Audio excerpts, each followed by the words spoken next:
ஒரு ஊரில் காமாட்சி என்ற மாமியாரும் மீனா என்ற மருமகளும் வாழ்ந்து வந்தார்கள்.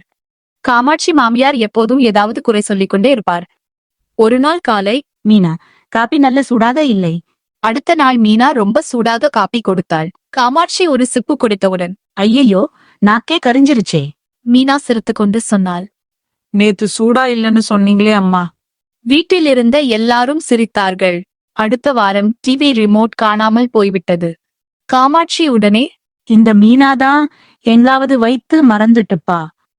சிறிய பேரன் கார்த்திக் எல்லா இடத்திலும் தேடி பார்த்து இறுதியில் ரிமோட்டை காமாட்சியின் சேலை அலமாரிக்குள் கண்டுபிடித்தான்.